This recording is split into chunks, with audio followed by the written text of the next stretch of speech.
Chapter 16. Cole.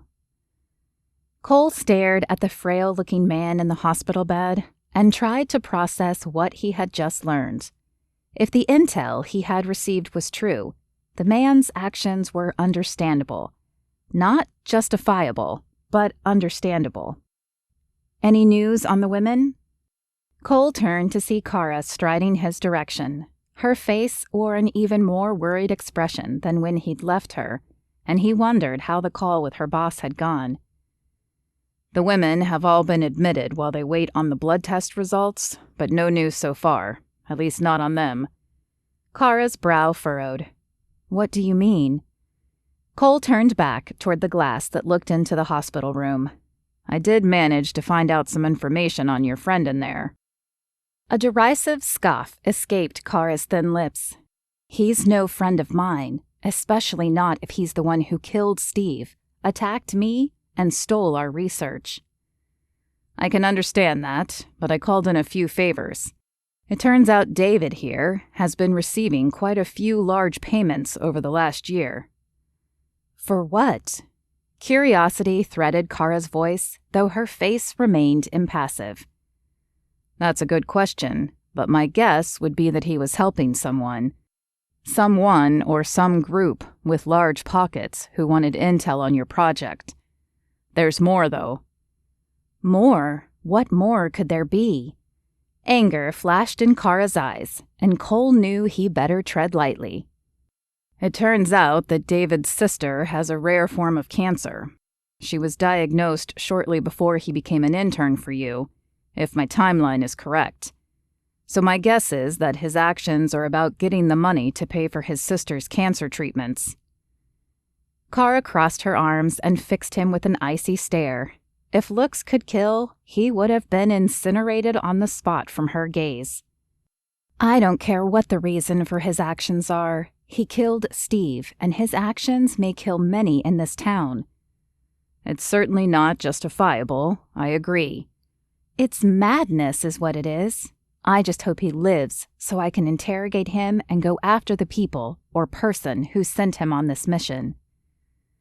I get your frustration, but we don't know for sure that he killed Steve. Did he seem like the type to wear cufflinks? Cara opened her mouth to reply, and then closed it. She blew out a harsh breath before raking her hand through her short hair. No, he didn't, but I didn't know him very well. However, I also don't know many college kids who even know what cufflinks are. Another sigh escaped her lips. You know what? I need a break. I'm going to get a coffee and cool off a bit. Cole watched her walk away and bit the inside of his lip. He wished he had the right words to say, but it seemed Steve had been like a partner to her. That kind of loss wasn't easy to recover from. He knew that all too well. Was that Cara I saw leaving? Nick asked as he stepped out of David's room. Cole nodded. It was. I shared some information I learned about your patient, but her emotions are too raw right now. How's he doing, by the way? Nick ran a hand across his jaw. It's still early, but I think we may have gotten him the medicine in time. He certainly doesn't appear to be getting worse. That is good news. I know Cara would like to have a few words with him when he wakes up. He folded his arms across his chest. How about the women? I'm on my way there now to check. Want to come with me? Cole had no reason to stand in the hallway alone, so he agreed and followed Nick toward the nurse's station. Before they reached it, though, a loud, worried voice carried their direction. We have a 10-year-old with a high fever and complaints of pain. Page Dr. Pearson. Cole's heart sank. Though he hoped he was wrong, somehow he just knew the youth in question was the one who had received the food from the kind elderly woman. I'm here. Let's get him to room 1, stat. As Nick disappeared with the nurses trailing after him, Cole noticed a thin blonde woman watching the scene. Her hand clutched tightly at her necklace, and the fear that radiated from her eyes seemed to create an almost perceptible cloud in front of her. Excuse me, are you the mother?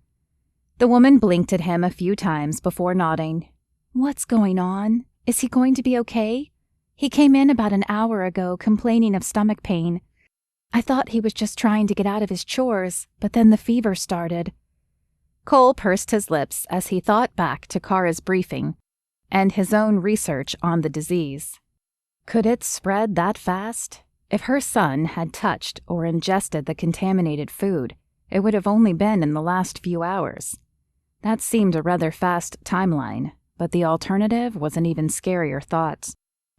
Do you know if your son ate the food he brought home from the church today? Fear filled the woman's eyes, and she took a step away from him. How did you know about that?